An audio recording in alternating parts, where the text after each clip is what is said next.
Good evening, everybody. I'm Isla Berman, the Director of Architecture, and tonight's event on the Refract House has basically two main purposes. The first, and perhaps the most important one, is to celebrate at CCA all the tremendous achievements of our team of students and faculty who led and participated in the Solar Decathlon this year. Yes, you can applaud. You'll have the chance this evening to applaud multiple times, and you're required to do so. In this competition, which was a joint endeavor between CCA and Santa Clara University, after 2 years of extremely hard and diligent work, our team won first place in architecture, first place in communications, second place in engineering, and this is thanks to our partners at Santa Clara, and third place overall out of 20 international teams, and this is an absolutely amazing achievement, and I want to congratulate everyone, Team California.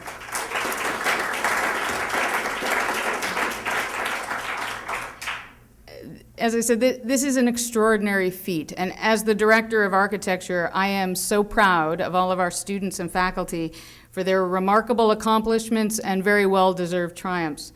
The Solar Decathlon, as with all real architectural projects, was truly collaborative, it was interdisciplinary, and it involved many people with very different types of expertise. And at this time, before our presentation this evening, I want to acknowledge those who were critical to its development, as well as those who represented CCA to the world in Washington as the upcoming new generation of leaders that will transform design into a new energy-efficient future. In addition, I want to thank Santa Clara University Engineering, all of those who supported and sponsored this project, as well as our staff, our administration, the Board of Trustees at CCA. This event this evening is really an opportunity for all of us to express our gratitude to all of you, without whom this project would never have been the success that it was. And I'm not able to acknowledge all of you tonight individually, otherwise we might be here all night, but if I can get the lights turned up, and please rise when I call your name, because I do want to at least point out a number of people. From our faculty, we had 9 courses that were part of this project. Faculty project managers Kate Simonen, who is no longer with us, and Peter Anderson. Andrew Cudless ran 2 design studios. I'm gonna ask you to hold your applause till the end, because this will be a really long night otherwise. Oblio Jenkins, Matt Hutchinson, and Peter Anderson led 2 CBD studios as well as a summer studio. Bruce Levin, who is now in Japan, led an interior studio, and Steve Lyons and Cynthia Wen from graphic design had a graphic design class, and also supervised the interns that were part of the communications and web package. Our students, because this was to be a student-led project or a student-run competition, at the very beginning we set up a student team of leaders, and of course they received an education about what it means to run an architectural project like none other. And I just want to acknowledge the 5 principal student leaders in this endeavor. Kyle Belcher, who will be presenting this evening, Anessa Matson, Mies Perkins, everybody's like in the dark somewhere, Andrew Peters, sorry, who was a student manager in dealing with construction, and Noah Greer, who was communications and was contributing to dealing with all the coordination of all the other elements. We also had 18 students in Washington, in addition to more than 75 architecture students who participated in all of the above classes and who were also summer interns that contributed to this work. In graphic design, Mike Hugh, Brad Wharton, Siming Wong, Lucinda Wasik, Heidi Reifenstein, Leah Hickey, and Tim Grunenson were all a part of the project. We had a videographer, Alex Winter, and we had students from ceramics, glass, painting, industrial design, textiles, fashion, illustration, furniture, and interiors as well that were part of the project.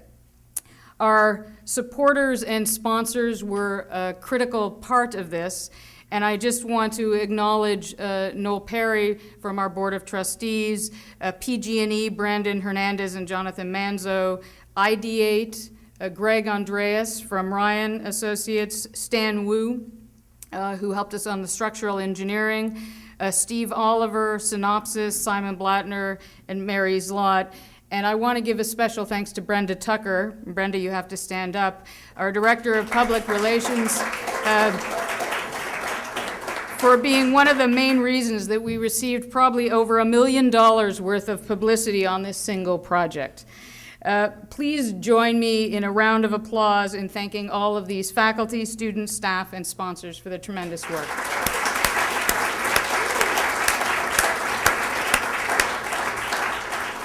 For those of you who are less familiar with the project, and I'm sure those of you who have been involved know all of this, but for the few of you, the Solar Decathlon is an international competition that's sponsored by the U.S. Department of Energy, their Office of Energy Efficiency and Renewable Energy, in which 20 teams of college and university students compete to build a solar-powered, energy-efficient house.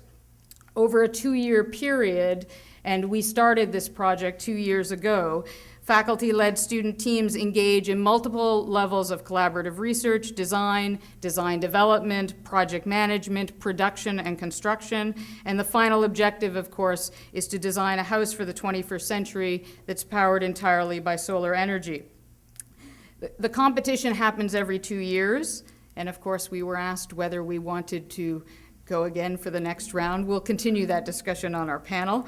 When Santa Clara invited us 2 years ago to join together as a team in the 2009 Decathlon and submit a joint proposal to the Department of Energy.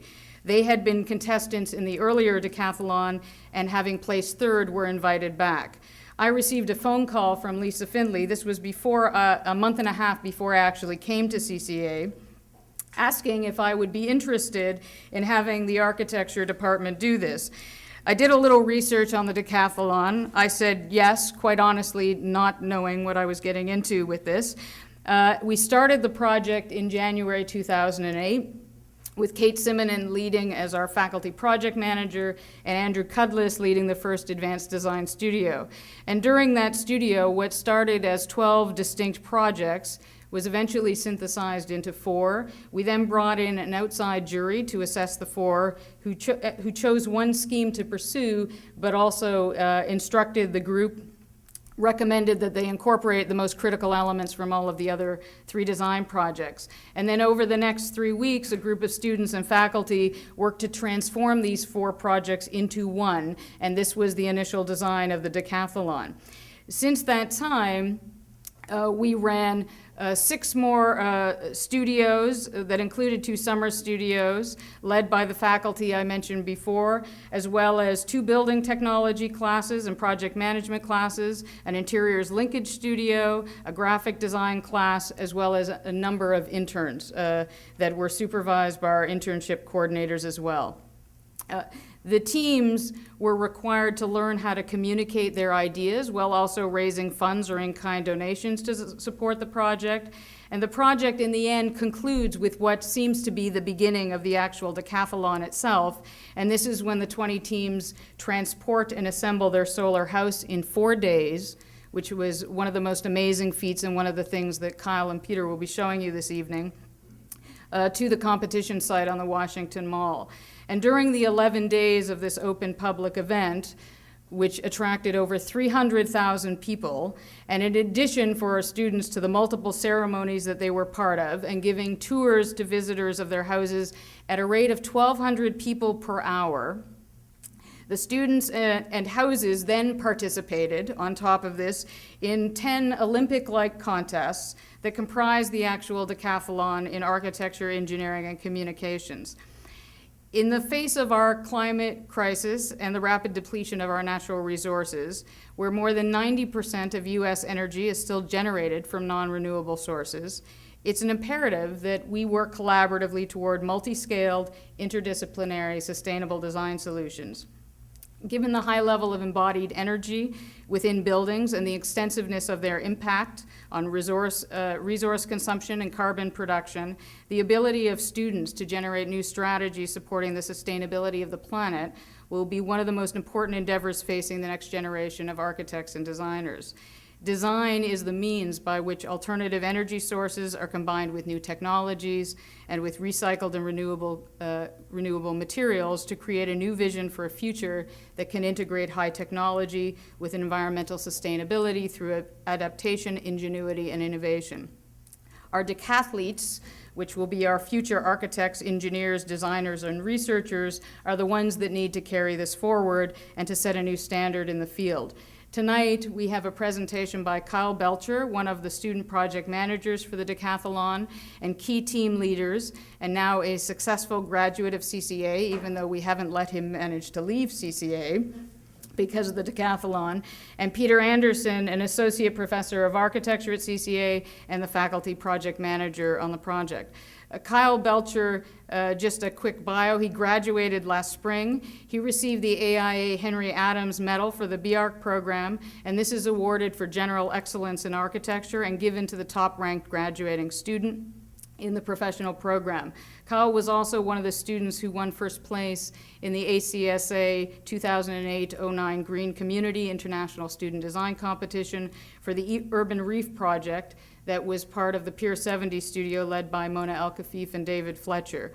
And before Kyle and Peter's presentation, I've asked President Steve Beal to say a few words, and then after the presentation, I'll be moderating a brief panel to discuss eco issues and the future of design. Please join me in welcoming Steve Beal. Well, thank you, Isla. It's really a pleasure for me to just say a few very brief words. And I want to especially acknowledge Brenda once again, who not only got us $1 million worth of publicity in Washington, but she pointed out all the best restaurants. She kept the cell phones going. She was our point of contact during the entire venture. I can't tell you how fantastic this experience was and how proud I am to be president of CCA during the time when we participated in the Solar Decathlon. The Solar Decathlon event and the work of our students and faculty and the support of our board and friends represents what's really best about CCA. They taught me so much, they taught us so much as an institution, and we're going to do everything we can to continue that model moving forward. The values of collaboration, the sort of commitment to the important challenges that face this country, the role that designers, architects, artists can have in participating and contributing to real solutions is just a great, great message for young people, and it represents what's best about our institution today. Some of the memories that I bring back, I was able to visit DC with 4 of our board members, and to a person, we were blown away by the experience, seeing the mall packed with people, the interest level, the excitement in coming into these houses. But particularly, I'll never forget the memories of watching Stephen Chu, the Secretary of Energy from Berkeley, and the first Nobel Prize winner to be a Secretary of Energy, give the opening remarks at the ceremony, and he took the time to shake hands with every student from every team that was on the mall that day. It really was a change in the federal government, and we were able to see the commitment that they're bringing to this. So we are thrilled to be part of this. Thank you. You are going to be entertained and impressed by the work that you see, and then I hope that you can join the students and the faculty involved to help celebrate their success. We took on the big boys, and we really did a great job. So, way to go, CCA. Thank you.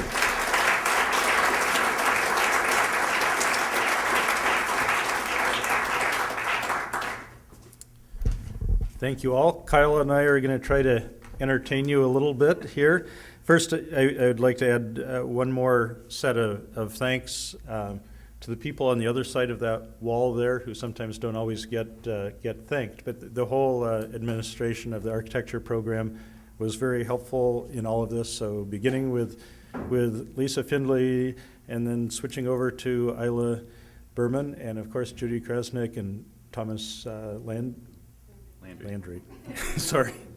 And David Meckel, of course. And we appreciate very much all of the work that you did in supporting the project, both behind the scenes and out in the open. So, and I also just want to thank Isla personally. You know, this project had a lot of challenges to overcome, both financially, politically, working with 2 universities, setting up the class structure. And I can't see you in the shadows there, but thank you very much. This wouldn't, everyone else in this room has been thanked, and I just wanted to thank you personally. So.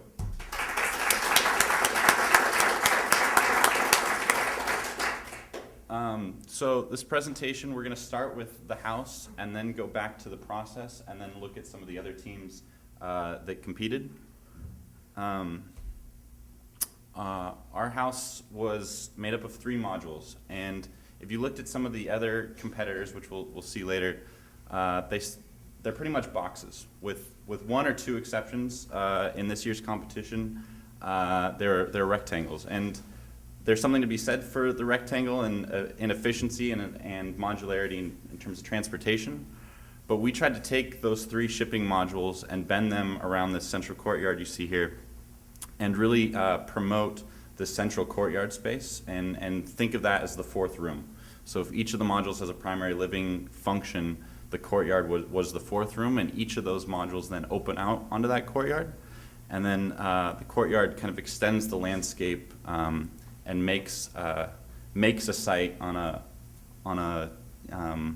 the mall, which was kind of a tabula rasa in many ways. So like I said, 3 modules. The first module, Module A, was the living room, which you see here. Again, opening out on the right to the courtyard.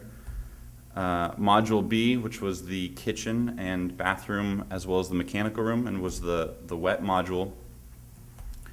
And then Module C, which was the bedroom.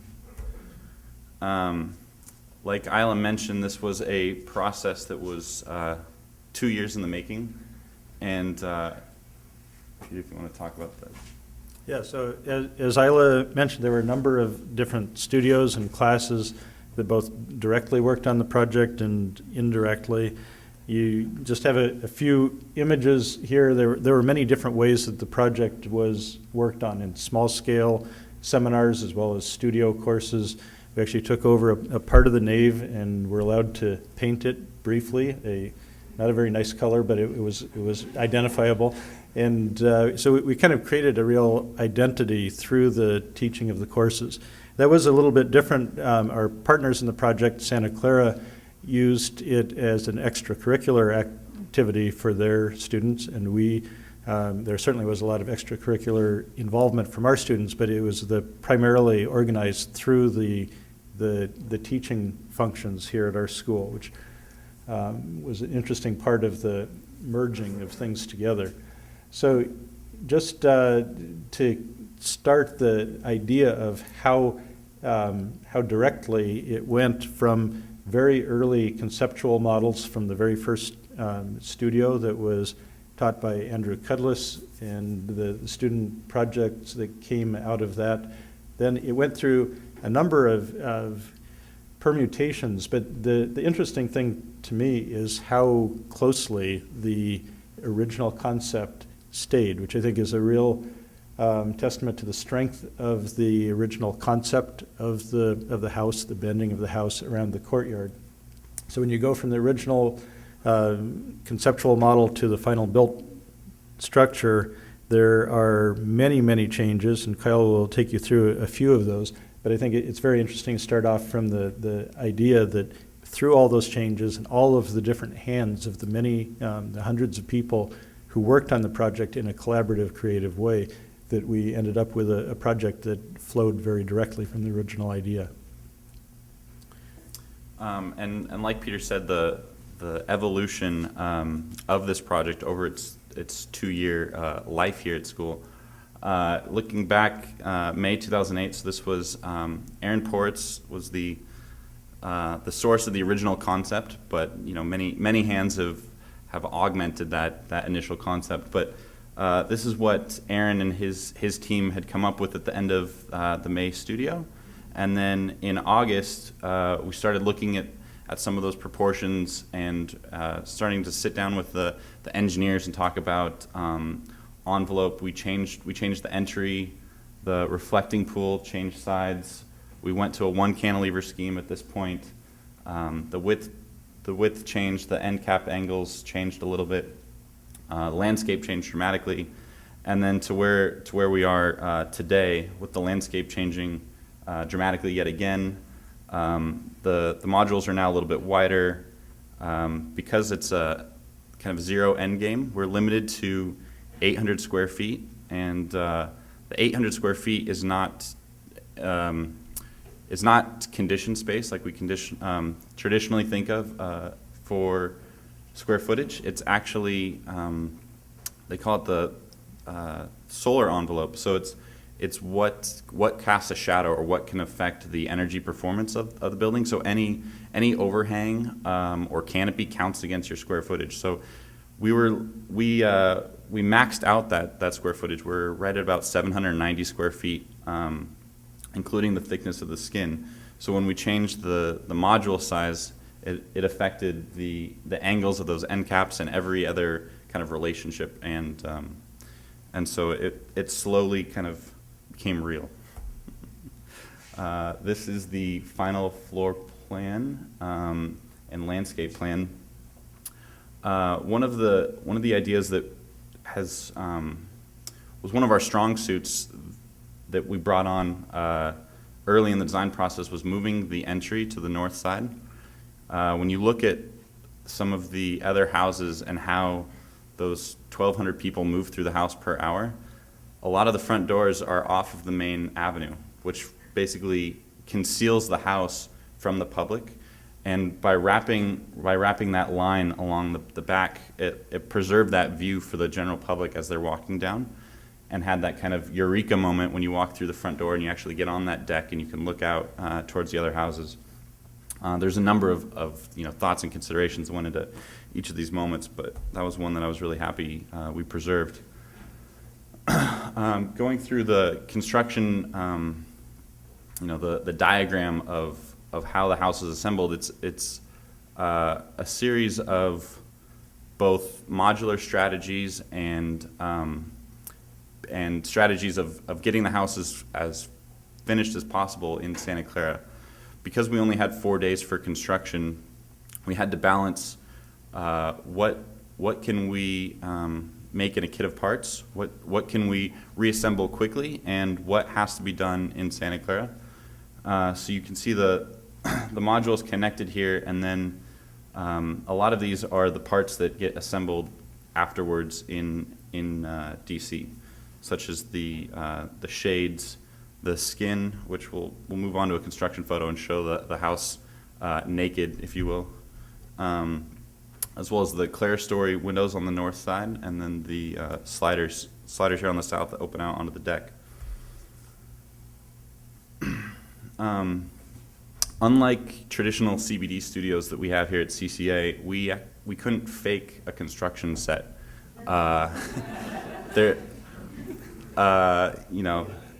Tolerances matter, thicknesses matter, and so this is just one of the wall sections pulled from our construction set, showing the kitchen wall and the back painted glass and the really simple interior palette that we have, as well as the exterior rain screen.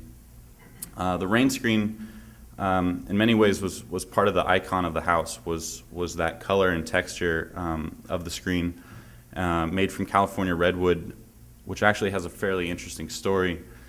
It's sourced from a factory that was badly damaged in a fire about 50 years ago, and so we took that wood that had been damaged and replaned all of those pieces down and cut and milled it ourselves and assembled the screen that you see here, and really kind of capturing that California vernacular of that redwood. To skin the outside of the house.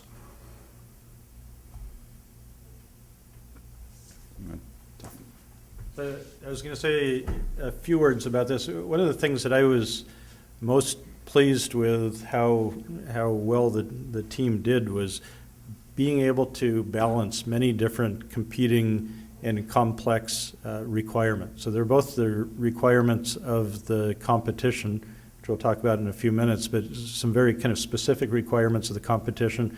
So requirements of being able to ship the building in parts from here in California to Washington, D.C. and reassemble in a short amount of time. But I think the greatest challenge was making this small house be a really wonderful place to live. And that required the input of many different people and many different inputs. So the slides you see here are kind of related to one particular concept that was developed very strongly, the kind of thickening of the back wall. So it's a small, simple building, but the students put together this concept of the thick back wall with much of the furniture built in and developed out of that. So this is very much an integration of the architectural and interior design and furniture design components of the house. And I think you can get an idea here in the three different modules. The living room module, furniture here, all of the kitchen module area there, and the bedroom module. So by wrapping it around in that very kind of clear diagram of the house, it ended up feeling much bigger. And I think that was a key element in achieving the #1 in the architectural category. The other kind of primary aspect that I think is particularly kind of unique from an architectural point of view, the integration of the landscape, the interior and exterior spaces went far beyond just the idea of the enclosed courtyard. That enclosed courtyard was kind of an excellent starting point to the idea, but as the different semesters, the different studios engaged with that, I think the landscape decking and the layout and the overall plant selection, that changed perhaps more times than anything else in the house. And it actually benefited with each one of those changes. It was very much studied, and I think the final development of the exterior part of the house was also a really key element in the strength of the resolution. Kyle referred to it as the fourth room, the outside. It really was used that way during the whole exhibition and competition. In fact, you see the exterior, over here we've got the outside furniture, which was extremely comfortable and became used by everybody from Stephen Chu, the cabinet secretary, to pretty much every visiting VIP would locate there and take it over, including our president and our board members who came and visited, and I spent a lot of time there. Everybody wanted to just sit there and enjoy that space, which was really a wonderful part of the outside. And one small note about that outside space, during the testing that took place over the 2 weeks of the competition, we were limited to only having 6 team members in the house. So that outside room became the staging area for person 7, 8, 9 when they switch shifts inside the house. And I'll talk about the competition strategy later, but it really became the hangout room because we weren't allowed to go in our house. So this is the back side of the house, which I wanted to point out. I often, as an architect, like the back side of houses much better than the front side. The front side gets all of the attention in the design, but it's often the back side that ends up having the nicest proportions in my experience. But in this building, you see the way the ramp curls around the north side, as Kyle mentioned, and enters from the north side. But there was a lot of, this was partly the secondary design of the deck and the terrace and the landscaping. Very thoughtful connection of all of the outside parts of the building, including the integration of the mechanical components and plantings and what you see along I guess this doesn't work, but along the ramp here, this is a very nicely done set of graphics that explains the house. So during the long waits, and our house had the longest waits, I think, of any of the houses, people had a very nice introduction to the house through the graphics and through the whole integration of this entry point to the house. And those graphics became one of the moments of collaboration between us on the architecture side and the graphic designers. And so there was a lot of going back and forth as to what those proportions are. We also had to deal with the slope of the site. Because we didn't have a true survey that you would on a normal construction project, we had to, and Oblio's laughing here in the front because he had to design the flexibility of the system to handle multiple slopes. And so there was constantly a feedback to the graphic designers and the fabricators as to what are the proportions of those panels, how do we integrate them on the site and be able to fabricate it quickly. I wanted to show this slide to show the screen, the exterior screen, and talk about some of the passive systems of the house. So in addition to the active systems of the solar panels on the roof and some of the other technology, which I'll talk about in a second, we wanted to embrace as many passive strategies as possible. Cuts down on our energy use, which is part of the competition, obviously.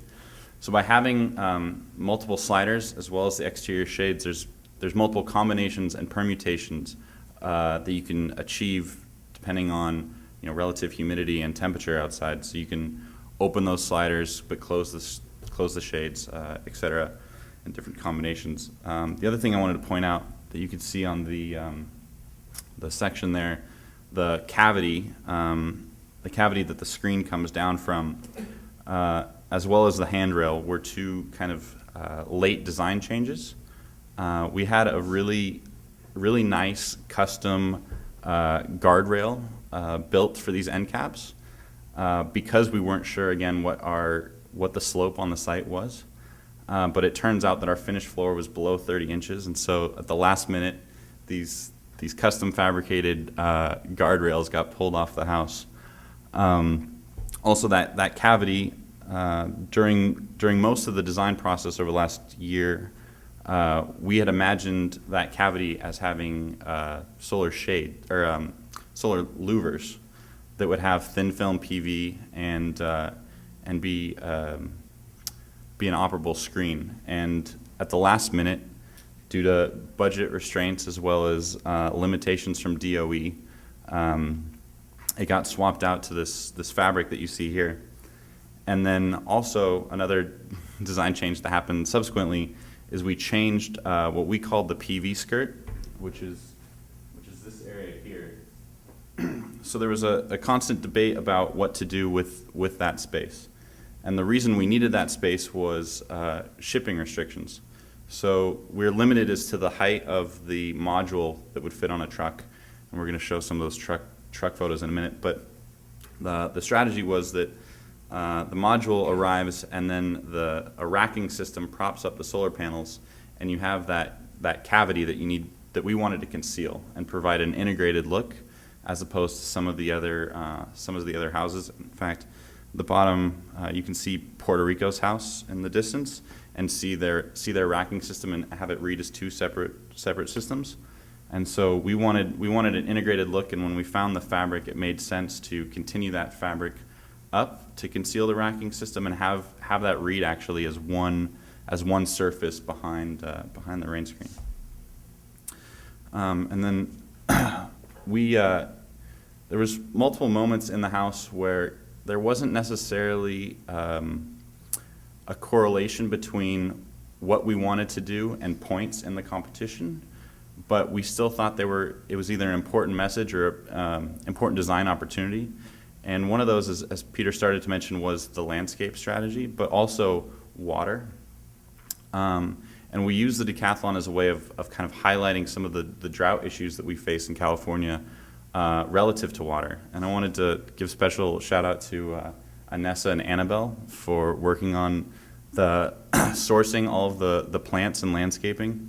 They're all California non-invasive species. And on the bottom right here, we listed out each variety in our construction drawing set. Here on the top left, you see this is where the deck terraces down, and so these are all edible plants again, promoting California lifestyle, that you can grow the food that you're going to cook in your kitchen. And then here on the right is the reflection pool that we have that's sitting under the cantilever on the living room. And a lot of people asked us, well, why have a reflection pool? Is it just for aesthetics? And what we tried to do was have a completely integrated system with water and the house. So it's a rainwater catchment system. All the rainwater that falls on the roof collects to that pond. That water then gets filtered, and we can use it to then irrigate the edible garden that you see on the top left. What's not shown entirely here, but on the back side, on the north side, which Peter talked about, that elevation, there's what we call G plants, which actually filter the gray water that the house produces. And the idea is that there's different strata of sand and rock that filters the dishwater, the water from the shower, the water from the washing machine. It filters that water, and then we can use that to irrigate the non-edible plants.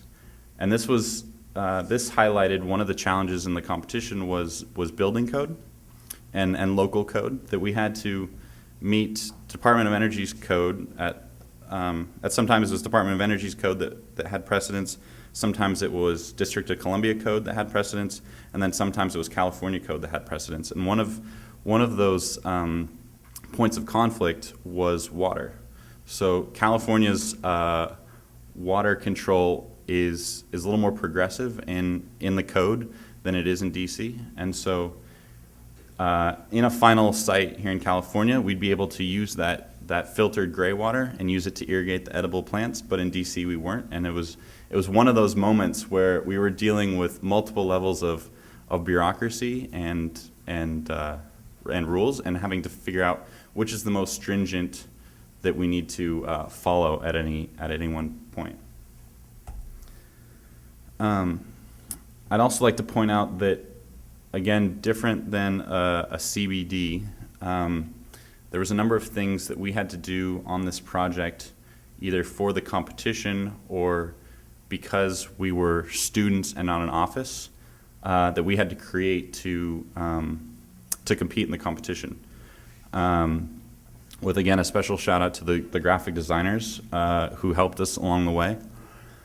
On the top left is the final sheet layout. And over the 2 years, the sheet layout evolved many times. And with the work of one of the graphic designers, we were able to come up with a sheet, a title block, a brand identity to our project and to our team that I think is fairly successful. And I also I pulled one of the G sheets to show how many drawings we had for a 800 square foot house. So it was 150 drawings for 800 square feet, which is insane.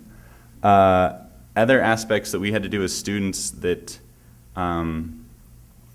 we don't have necessarily experience doing, but trial by fire, were the specifications. So this is just a sheet pulled from the specifications. I don't remember which category it was, but we had over 120 page spec, I think, that was part of a 600-page project manual that we had to assemble while finishing construction drawings and doing construction. And then other screenshots here. The web page that it's a screenshot of the front page. I'm sure many of you have seen the website. But again, we were preparing that. That was Preet Anand, who's one of the he's actually a engineering physics major. A bunch of architects and one graphic designer putting together a website with supplemental work from a lot of other people, but a lot of it was learning on the fly. And then lastly, these two images on the bottom are pamphlets that we handed out during the tours, which was part of a lot of this was part of our communications component to the competition. And so we tried to come up with diagrams that explain some of the systems of the house to the general public and educate them in a friendly way. And so that was, again, architects and engineers trying to teach those systems to graphic designers so that they can create graphics that the general public can understand. I'd also like to call out at this time the different disciplines that helped out on the project, and the individuals that contributed art, often at the very last minute to get it to DC. Travis McFlynn did the ceramics, which you can see here in the bottom corner. And the ceramics were an interesting story because it was using clay that was harvested from San Francisco Bay. And then he takes recycled wine bottles, crushes those wine bottles up, and uses that ground glass as the enamel. So the green color you're seeing here from the plates is from recycled wine bottle glass. Just trying to go in some kind of order here. We also had a student who did the glassware, again using those recycled wine bottles and basically re-slumping new glass. Matt Harvey did custom glass fixtures for us, one of which you can see here above the island. Julia Goodman did an art paper piece that's not seen in this shot. Alicia Escott, Grady Gordon, Sarah Hofstetter all did paintings. Sarah's piece is seen here in the living room in the end. Ryan Francis did a dustpan and broom for us. He's an ID student. Lily Cole did a compost bin, also an ID student. Apologize with the names here. Alexandra Milliken did textiles, and I'll actually move on to the next shot. Alexandra she upholstered the couch that you see again in the distance, as well as doing this throw rug, which was fantastic. Zara, Lauren, Crystal, Sam, May, and Victoria all did fashions that we actually put in the bedroom closet. Paul Taylor, who I think is in the audience tonight, did a custom wax entry light. And then Jeremy Kaplan did the coffee table that, again, you see in the distance. And again, these were contributions that weren't necessarily tied to points in the competition. Points, it was related to architecture, but there wasn't a clear connection. But we thought it was really important, coming from a school like CCA and coming from the interdisciplinary nature that we kind of accepted as the terms of this project, to bring in as many different disciplines from around the school. I also want to point out that Andrew did the table, and so this table actually pulls out from under the island, and you can move that small coffee table, fold up the two ends, and actually sit 10 people in our living room, which was tried on 2 different dinner parties during the event. Also, I don't see Grady's name, but Grady is an illustration student from CCA. He did this piece above the bed. So after we had designed a house, we had to get it to DC. And so I wanted to show this map of the U.S. because there's a level of logistics that were involved in this project that's not necessarily seen at first glance, such as all of the sliding doors in the house actually have a really highly engineered glass. And on the south face, it's argon-filled glass, and on the north side, it's krypton-filled glass. Well, as you can imagine, that pressurized gas doesn't travel well over the Rocky Mountains. So we actually had to avoid most of those mountains by driving through Arizona, which lengthened the road trip for our house, which again factors into when we had to be ready to go from Santa Clara. So there's a level of logistics there that was kind of insane. And then a quick, just a little diagram of where we were on the mall relative to the Capitol and the Washington Monument. And at this point, I want to show a quick video of that construction process. So the construction process was, there's a 6-month window to do most of construction, and then a 4-day window. And I have 2 videos that kind of show the differences between the two.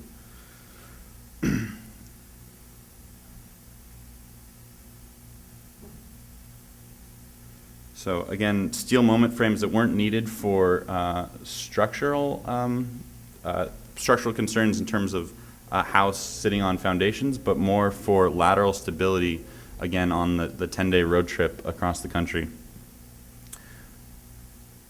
And so this is behind Santa Clara's library on their campus.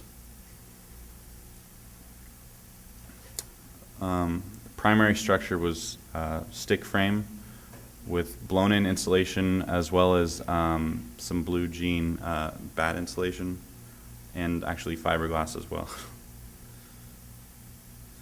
But the 3 modules were built together and then disassembled, which you'll see next. Here's the racking system going up. And what we tried to do with the solar panels and the racking system was make one plane of panels that was then kind of integrated with the architecture. Oh, the red you're seeing here is a vinyl billboard that was taken from Clear Channel Warehouse, and so this was these were billboards that vinyl's not recyclable per se, except for it can be reused. And so we added it as a second waterproof membrane to the sides of the house. Again, we had one of the largest decks in the competition. In fact, our deck was, I believe it ended up at 700 square feet with a 800 square foot house.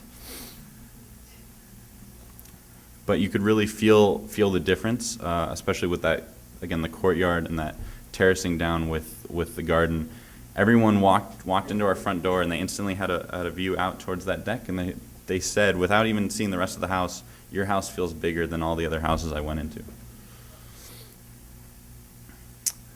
And so we were able to get far in construction in Santa Clara, but as you see, there was no landscape in, there was no pond in. The handrail wasn't built, again, because we didn't know some of the site restrictions, and so there was an element to arriving in DC that was a surprise. And I'm going to call up Andrew here to talk about that transition from Santa Clara to DC.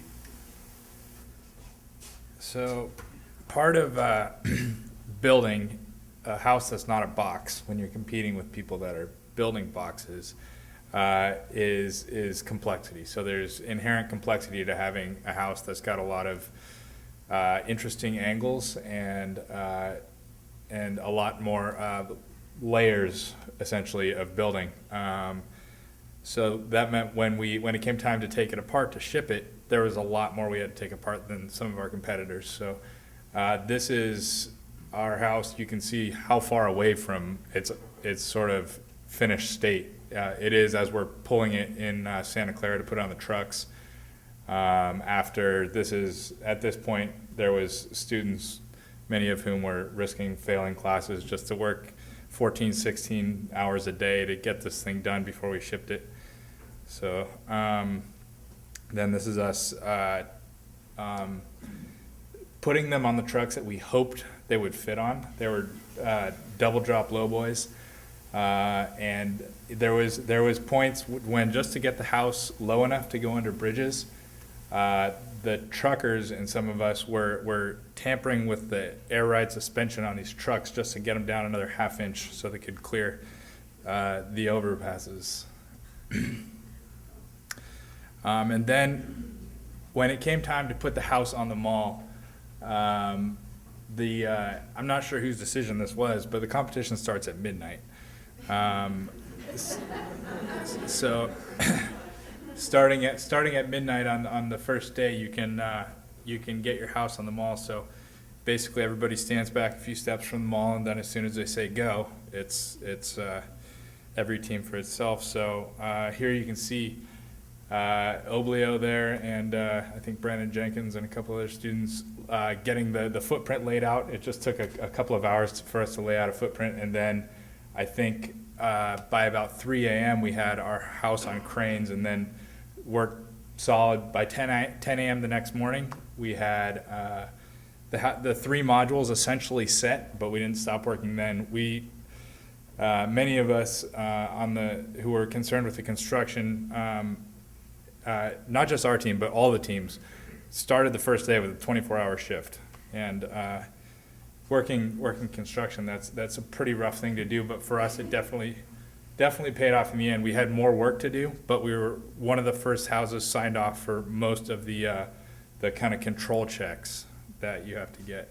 So us putting pulling the modules off our trucks in DC. This is after repairing a bunch of damage that these modules sustained due to the flooding in Georgia, where they got stuck, and placing them on our piers. So, and then the mall just sort of explodes. This is the morning after getting there. So, I'll let Kyle. So one of the crazy parts was those of us that weren't part of that kind of crazy 24-hour crew left at 2 in the morning, 2, 3 in the morning after the first module had been set. And so we arrive again at 10 a.m. to kind of relieve that crew that had worked through the night. And what we arrive onto is, I think at one point there was 10 cranes fully erect on the National Mall, framing the Capitol, and then just organized chaos going on the mall. And before I go to that next picture, I want to just show two videos. So again, a 4-day construction sequence versus a six months plus construction sequence, and it really was organized chaos on the site. So we had 25 students, and everyone knew that there was always another task to do, and it was kind of show up and work as long as you can, go sleep, and then come back and do it all over again. And wash, rinse, repeat. And there was times where there was work being done on kind of 3 levels. I remember being under the end cap C on the end there, and I was hooking up the drain spout underneath the house. Meanwhile, there was someone standing less than 2 feet above me, sanding the finished deck with a power sander. And then there was someone on a ladder above him putting in flashing. And there was someone standing on the house finishing the racking system within one small section of a house. And again, here's this is the morning after the night Andrew was describing. We showed up, or this might be late afternoon because the racking's up, but we showed up and all 3 modules were already in place, tied together. And then here you can see one of the exploded axons that we produced for the construction set, showing the different layers, both the interior and exterior, and then assembling the redwood rain screen. And here you can see also how the PV skirt was kind of tied in behind that rain screen. And I have one more video which I might abbreviate. It's 2 minutes long, but this was the kind of arrival in DC, and kind of setting the stage.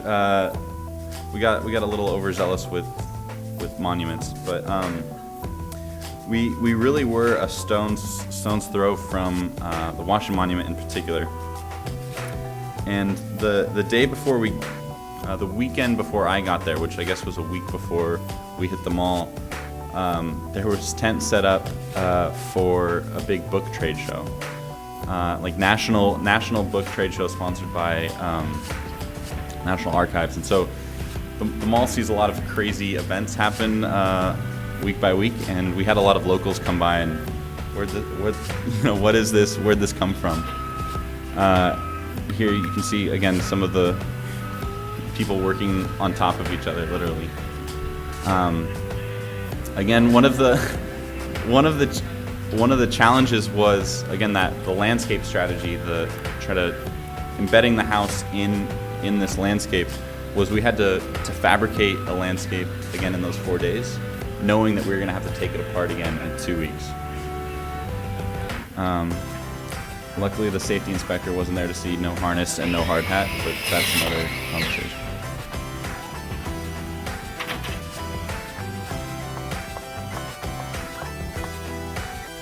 Yeah, there was all levels of construction going on, from cutting stainless, meanwhile doing finished painting. All right, I think that's that.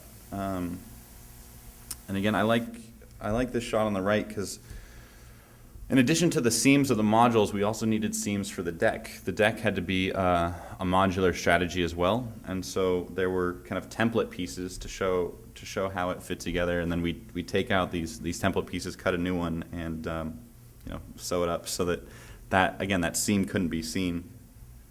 And again, here's Annabelle on the bottom left fixing a threshold detail that had also gotten damaged in transit.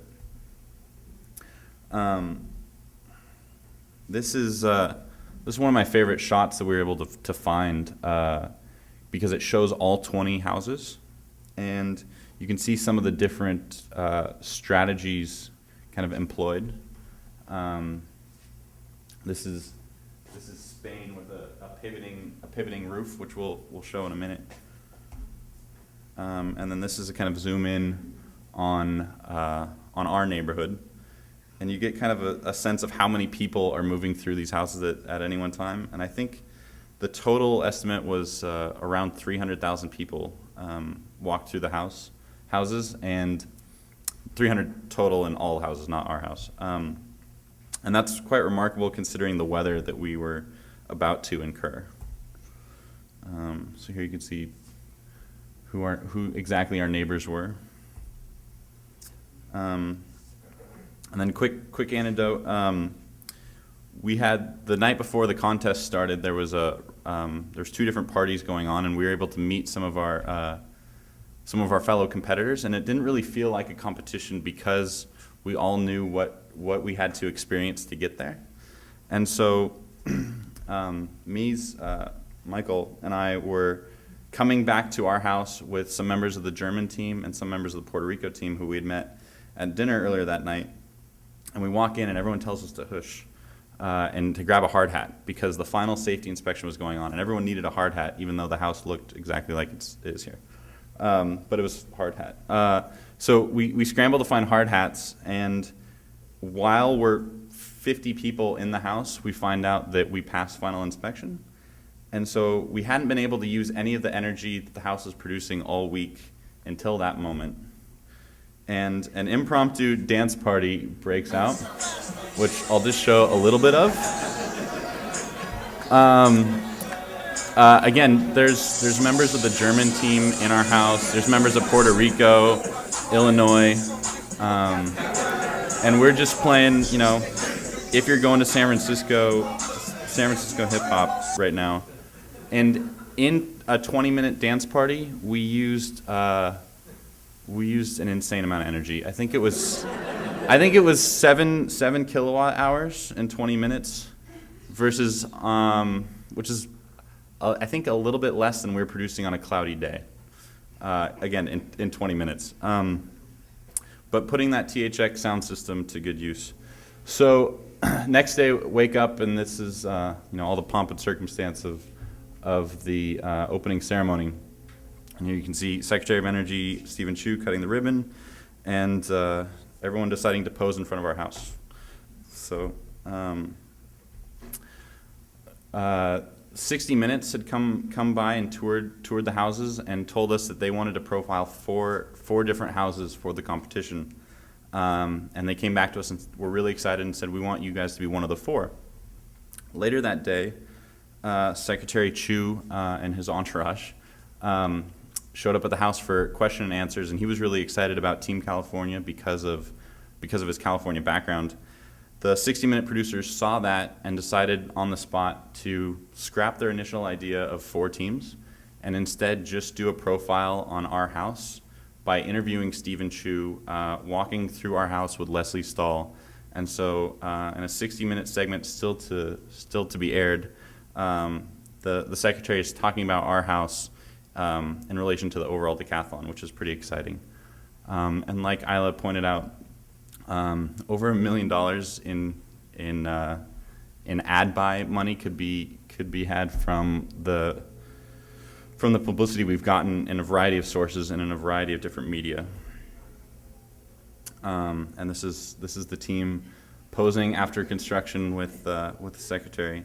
I don't think we'd actually passed final inspection the first day he showed up. And again, the organized chaos that was post-construction.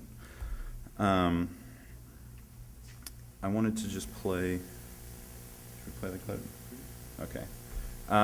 One of the challenges of the competition was designing a house that felt livable, but also designing an exhibit, and that there was a Disneyland aspect to it, that people were waiting sometimes 45 minutes in the rain to get into the house. And so we wanted to move as many people through the house as possible. And so designing a tour route that didn't have switchbacks or congestion points became critical. And again, just shots of people kind of touring through the house. And then I love this shot. This is right after we won the architecture contest. This is the first contest to be announced.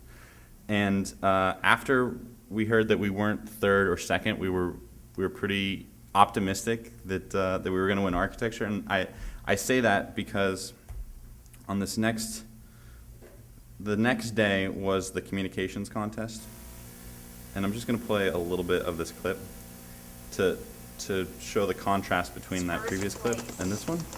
So we had just found out that third and second place didn't go to us, and so we were pretty pessimistic about communications. We're looking pretty dour right now, looking at the ground. Again, just like we really have to stand here in the cold, and I don't know the exact moment. So I'd like to announce the first place award goes to Team California. And complete shock. I mean, we're really proud of the job we did on the website and all of the supporting materials, but a moment of complete shock, and but also this kind of idea that this is the second day in a row that we took first in a competition, and we were feeling good about what we had done to get there. So I just wanted to show those two in contrast. And then the weather came. And we had, I don't know how many inches of precipitation, but we got drenched. And we had thousands of people, again, waiting hours to get into the house, bringing their wet clothes and wet umbrellas, and actually did a lot of damage to the house in those wet conditions. Quickly, there's 1,000 points in the competition, and they're about 100 points each, except for one notable exception, which was net metering. And on the right was our performance. So we took top 3 in 7 of the 10 contests, which showed our strength, across the board. And the two notable exceptions were comfort zone and net metering. And before saying what happened with comfort zone, what happened was strategy. As the weather turned, we knew that we weren't going to be able to produce as much energy as Illinois and as Germany, which had more calibrated systems really for net metering. They were expected to generate more electricity. But what happened was we were generating so little electricity relative to the competition, or relative to those two, who are our biggest competitors. We had to stop using energy at night, which affected our comfort zone score. And the reason we did that was by finishing above net zero, by producing more energy over the contest than we used. There was a 100-point bonus basically for net metering. And so we basically calibrated the system only use energy when we needed, so that we produced 1 kilowatt hour over net zero to make that 100-point threshold, and then took the hit in comfort zone. But by doing that, and this was the final breakdown, Germany, Illinois, and then us at 3. By doing that, it ensured that we took 3rd place and not 4th place. Because when we started that day, we really thought we were going to take 4th, because we knew that Illinois and Germany had produced more energy, and we weren't sure where we were relative to Ontario. But net metering and making sure that we had that 1 kilowatt over is actually what ensured 3rd place. And now, because of time, we're just going to quickly just pass over some of the other houses and show you what some of these other teams did. This was Team Arizona, and again, embracing the module just gets repeated, and they came up with an interesting trom wall here, but don't have time to get into it. Team Spain, again, this was pretty crazy. Each of these, there's actually three modules here, and they're on a truck bed that actually parts of it can move. And then went a little outrageous with the sculpture that you see there on the bottom left. But the entire roof basically pivoted on a center ball joint. But it leaked like a sieve during the rain season. Team Germany, who actually took first place in this year's competition, as they did in 2007, was a stacked strategy, and the entire house was clad in PV, as well as having PV on the roof. And so on those rainy days, the thin film that they had, even on the north elevation, they were producing as much energy from the north elevation as I believe they were on the roof, because of the increased surface area, because they were able to take in power from indirect light. But you see their living space, they were able to take advantage of the double height. And they even had some interesting spatial tricks, such as a bed that pulled out of stairs that went to the lower level. This is Ohio State, and they had a strategy of thick walls pretty much on four sides. And each wall had different pieces that could pull out and be used in that central space. This is Rice, which actually took second in architecture. And what Rice did was they made a low-cost home. So I think their house was like $180,000, $140,000, and was made for low-income housing in the lower Ninth Ward. No, lower third ward. Yes. And then Puerto Rico and their indoor-outdoor strategies.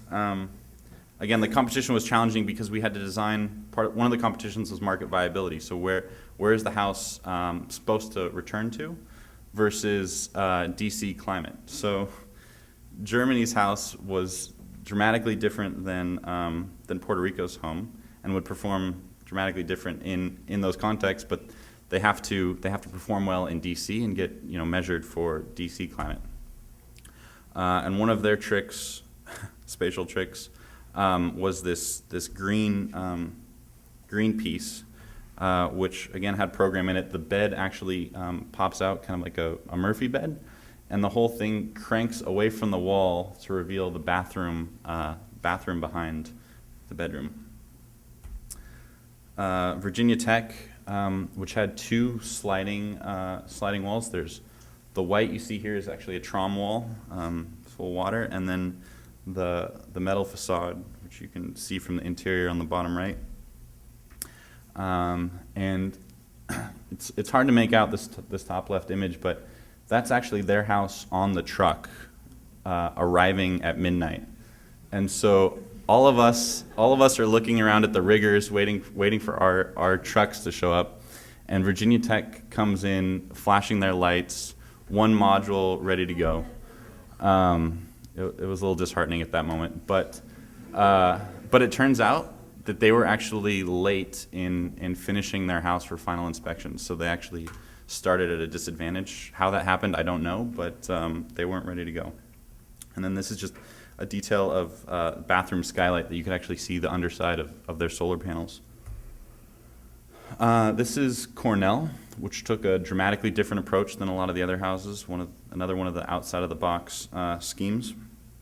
And their market viability strategy was, this is a house set off in the countryside, that's a second home, a vacation home, hence the kind of wild landscape, and reusing kind of agrarian silos from northern New York.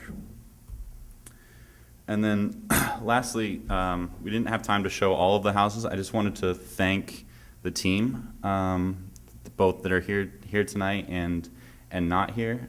Even though only a few of us were able to be there at the very end for the final celebration, it was the team here on the website, the team here in the room, and many others that made this possible. And so I just wanted to one more thank you to the team.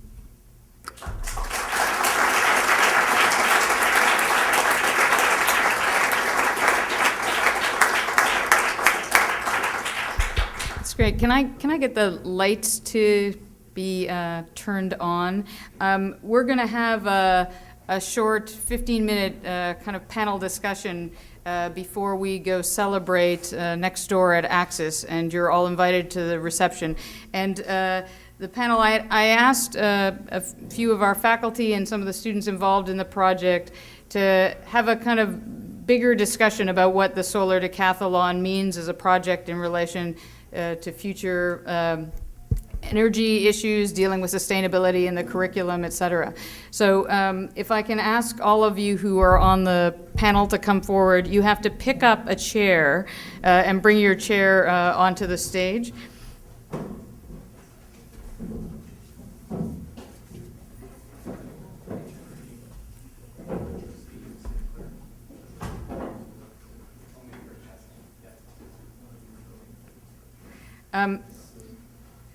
And I'll just while they're working, that's part of the Solar Decathlon, is you have to labor during the entire process. Those that are joining us here on stage are two of the faculty that were involved. Andrew Cudless, if you can wave, who started out the project, Oblio Jenkins, who ended the project, Natalie Gattegno, who's walking on stage now with her chair, who is running our Ecolab, project coordinator for our Ecolab, and she and Mona El Kafif down at the end are currently running an Agropolis studio. Noah Greer, Noah, raise your hand, and Anessa Matson, both of whom were student leaders involved in the project. And Noah was also a student at the beginning of him coming to CCA, started a green student group. And Robert Marcial, who's the director of the Pacific Energy Center in the middle. And Robert is also one of our building energy faculty in architecture. And the first thing I wanted to ask all of you, after having gone through this, and this is one of these issues at the end of 2 years where a lot of the students have actually graduated that started this project, what you think the value of the Solar Decathlon project is as an educational instrument, and maybe to address a couple issues. One is the notion of a collaborative project that involves many different faculty and students over a long period of time. The importance of collaboration in relation to architectural practice, because this is always an issue in our design studios, that students are always dealing with their own project, and of course what you saw tonight is that there's no way this project could have happened without the many bodies involved. And also the issue of taking on a real project as a part of studio. And this is like the design build issue, which often ends up with us dealing with very small projects in just because of what we can build as opposed to kind of larger scale issues.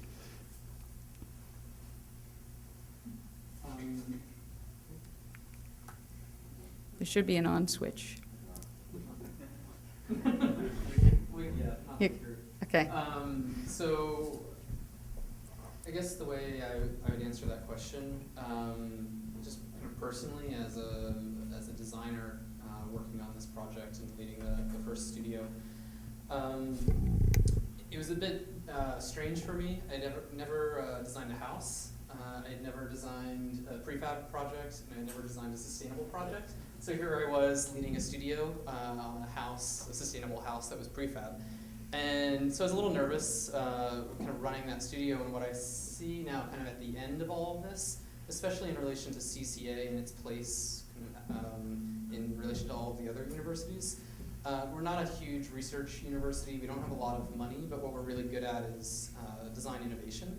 So I think that's what really pushed the project, and I think we need to kind of, in all of our studio projects, kind of normally, after this project now, to really think that through, that we can make dramatic change in the world, not only through kind of an expert body of knowledge in relation to sustainability and all these other things, but our own skills as designers, that we can kind of rethink problems that we think are somewhat known, and in this case, literally think outside of the box. That one of the first things we did in the studio was just do kind of a survey of the, whatever it was, 2001 through 2007 projects, so 20 projects each time, so I don't know, maybe 60, 70 projects over those competitions, and kind of evaluate what were the things that each project did well, and or what were their similarities and differences. And I think that initial move by Aaron Horitz was really intelligent, and I like Peter said earlier, it really stayed through the entire project because it was such a strong design innovation. For me, is this Since we're Okay. recording this, you Oh, yeah. could do that. so you know? for me, I kind of took the baton a little bit after Andrew, and had the design and then follow through till the completion, among with other people, so Matt and Peter and everyone. For me, right now, what's bubbling up is compromise and clarity. So how can you be clear about your intent and how you want your voice in the larger sea of voices? How can you clearly articulate that? And then how can you also at the same time compromise and understand that there's all these other people, all these other students, all these other constraints, and how can you fit yourself in that flow? And it was amazing watching the students just battle. It was amazing. I mean, people cared so much about it, and that's really, I think, that what they're talking about, what the kind of continuity through the whole thing is. People, they just believed in it so much that they just wouldn't, let go. And there's so many opportunities to just compromise, in a way that diluted the project, but yet, you have to stick through it. It was amazing for me to watch. Let's see.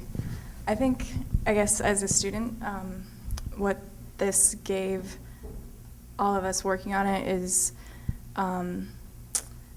it basically just empowered us as designers and helped us understand how what our skills are. By the end of this project, every little challenge that came up in it, we were able just to find the solution very quickly, because at that point we came to a point where things had to happen in half a day, and you knew that you could do it. Like things that before would totally overwhelm people, they were just like, okay, let's do this. This is how this is going to work. And I think it allowed me to explore a lot about green building, like the different niches that I could possibly get into and help innovate in, which is what is hugely valuable to me and would only have happened in a design build in reality context. So that, as well as just working with engineers for the first time. If you guys ever need to get them to start thinking with you in terms of design, one thing I found that works really well is let's brainstorm about this. Like if you set it up, this is a problem that you can solve, they're like, go on automatic pilot, they're like, okay, we'll solve this. But yeah, use that. The next question I wanted to ask was about the competition itself, because how you would assess the competition in relation to the goal of sustainability, because do you think it's a good model? And if so, why? And if not, what would you do to improve it? I mean, for me, there were a number of red flags that came up in relation. I mean, the first question that I asked is, why are we doing a single-family home when we're talking about sustainability? Why aren't we dealing with housing, for example? Why isn't economics or an economical model of sustainability a part of this, or why weren't students capped? You know, the fact that we were building 800 square foot homes for over $1 million in some cases. I mean, the $1 million in publicity was actually paid for in the end in relation to the cost of the project. And the other was the role of engineering versus architecture in the way in which the competition was set out. Just so that you know, we won first place in architecture, but architecture was 100 points out of 1,000. Architecture was equal to hot water. I think in terms of, you know, I kept looking at the points going, but that's not fair. So, you know, what's your assessment of the competition and its overall goals? Okay, I maybe answer the first question. Is this working? I don't think it's on. Hi. Hello? Okay. First of all, I have so much respect what you all have done. I mean, just seeing the lecture tonight, although I'm here for 2 years and I was always seeing blobs of it or was on reviews, but to see the whole performance and to observe how much stress it was on this side, it's incredible. It's really incredible. I think you can all be very, very proud. And I think it's also great that we could see that the initial design somehow translated to be the final product, and there were so many authors involved who all took or can identify with the project. I think it's really great. So this is just an overall feedback to the final product. So coming back to the competition.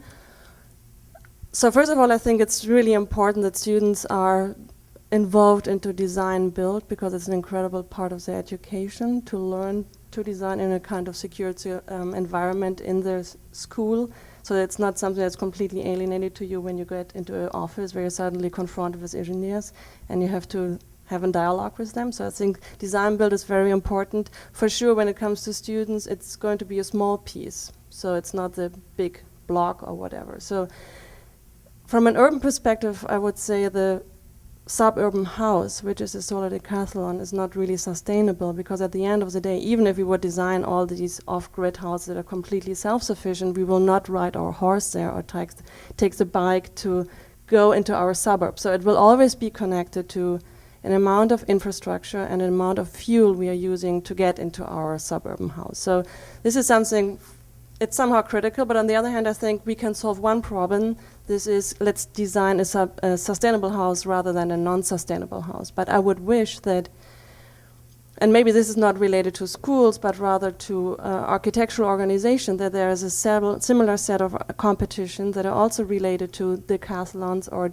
real build projects where bigger chunks of the city are taken on, and we can explore sustainability issues in the fabric of the city or block or whatever. And seeing the house again and knowing that it's possible to put it off the grid, it's also exciting to think about, well, we can also occupy urban territories with this house. It can be on a warehouse. It can be in void spaces where the infrastructure is already set in place.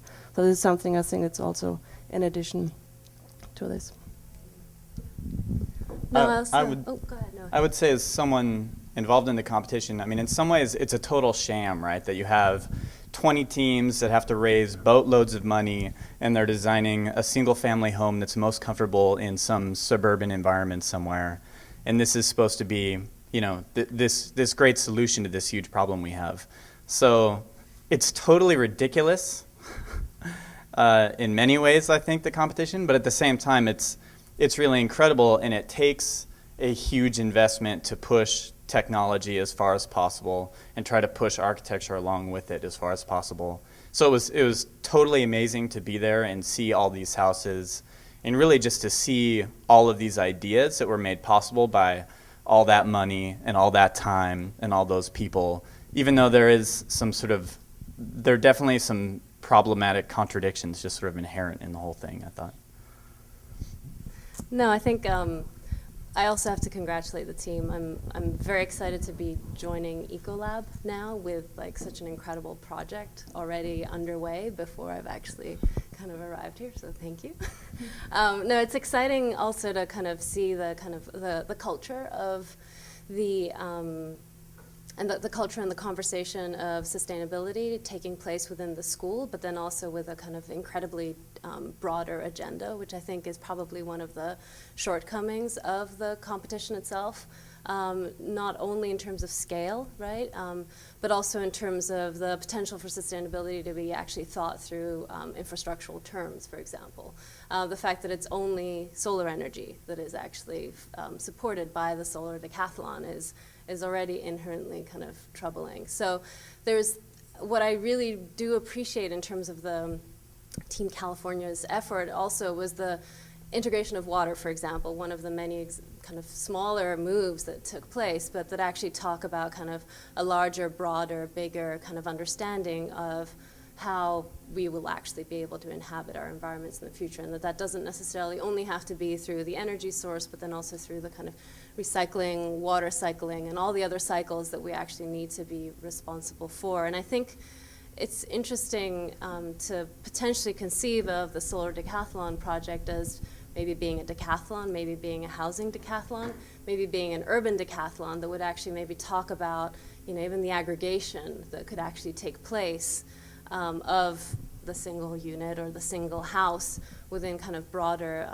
infrastructural terms that I think could really push the conversation and push the kind of boundaries of our comfort zones. Sorry to use that word, but in other terms, which I think could be pretty exciting. And I think the room for innovation does exist when you actually aggregate these and actually think of the kind of larger ramifications that that could take place within that realm. So it's exciting to see what you guys have done and exciting to see where this could actually kind of push our comfort zones in the future. What's the role of innovation? I mean, on the one hand, and technology, let's say on the other, not just in relation to the competition, but in relation to ecological strategies in general. And I'm saying this because at the Rising Tides conference, Linda Gross, who's one of our fashion design faculty, had said something that is sort of rung in my ears ever since, which was the notion of fashion design itself was non-sustainable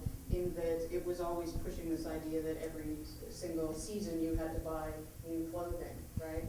And that kind of constant design and consumerism as a cycle was, and the push for innovation in this sense in terms of design was somewhat non-sustainable as a kind of concept. And so I think it's an important issue because another issue in relation to the decathlon was that we kept saying that you had to have a kind of sure strategy, that if you really push the envelope in terms of innovation, which often meant failure coming with it, that you didn't know what might happen, and you couldn't afford to fail at the decathlon because you wanted to win the competition, what does that mean for pushing the innovation? You know, or something like market viability, which was another one, which really meant you had to somehow fit within what would be an acceptable set of norms, which is part of the reason that this single-family house was put on the table in the first place. Talk about innovation and sustainability for me. Yeah, well, one of the things that I appreciated about the house, our house, your house, is that it. I think that was a song. It doesn't look like a solar house, and I think that's one of the things that you need to be proudest of, is that you did it in a way that worked. You worked with engineers, you worked with construction folks, and you made something that all the technology and all the performance is kind of tucked away, but it's there. And I teach on the building energy systems class here, and I hope that we're getting across that you need to do this stuff, but you also need to make sure that it's a good project from sort of an architecture design perspective. On this stage, I don't know how many years ago, and some of you might have been here, Paul Hawken, not Stephen Hawken. Paul Hawken was on this stage, and he was talking to architecture and design students, obviously, and he was saying that the situation that we're in, given sort of the state of architecture and sustainability, is it's a design problem. We designed our way into this system. You know, whether we're designing cities, whether we're designing homes, whether we're designing skyscrapers, we designed our way into the system, into this problem that we have, and it's through design that we can get ourselves out.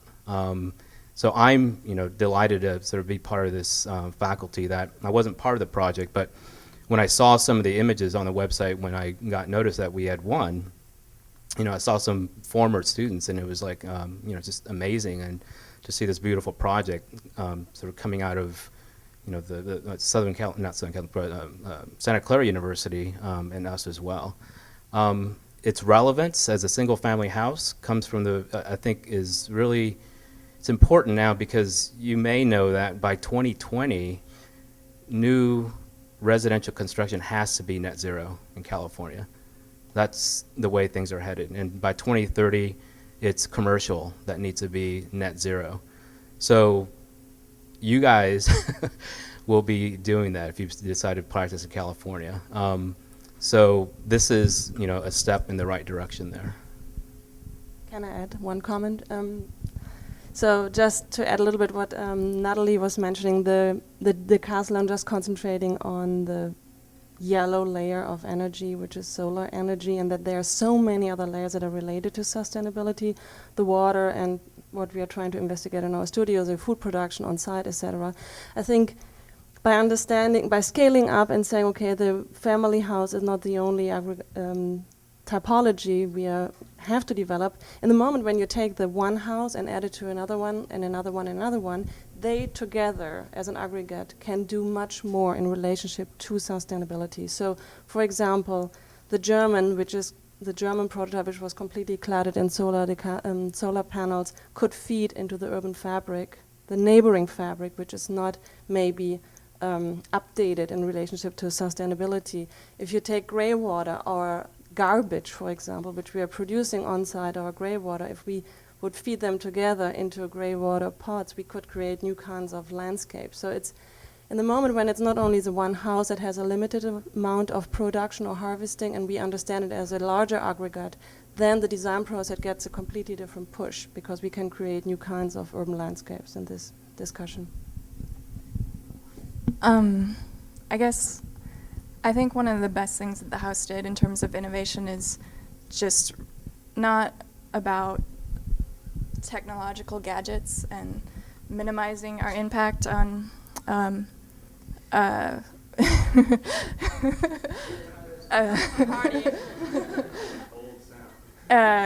but was re-looking at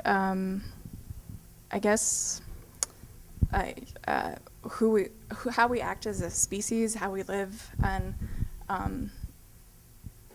thinking about the home as a caretaker of its site. And so that what we produce and this voracious appetite we have actually feeds back into your water table, your soil layers, and how you can rethink about what it is. There's not anybody in here who doesn't want more, who doesn't desire more. That's what we are. We consume and then we produce from that consumption. So how do you start making that habit part of your sustainable innovation thinking? So, and I think that's what we did with the landscape and the water really well. Is we became caretakers instead of minimizers. Just one quick comment. I appreciate all the comments about the kind of scaling up of everything, and I think one thing, it would be interesting once we do the publication and kind of look back on it, because actually the project started, the first month of the project with all 16 students started actually at the urban level and large-scale aggregations of all of the projects, and then we worked back from there because it makes so much more sense to work at to start from the scale of the network and then try to understand the units and so on. So. Yeah, it'll be good, kind of fun to kind of look back at this and see where we can go. For me, one of the more innovative parts of the process was just having engineers and architects and designers work together, because ultimately engineers are one of the leaders in sustainability and how the materials are produced and the efficiencies. So we need to be able to, but they need a housing for them to work in, So I think there's a lot of conflict, there's a lot of contrast between the two schools, but also you see where the opportunity is, and that's actually one of the more innovative things, is really working in an integrated way with the disciplines, because that's ultimately the bottom line, is that there's so many complex things going on, and it's not going to be accomplished as one profession, basically. And so I think that was unique that was unique about our project as well, as we had two completely different cultures,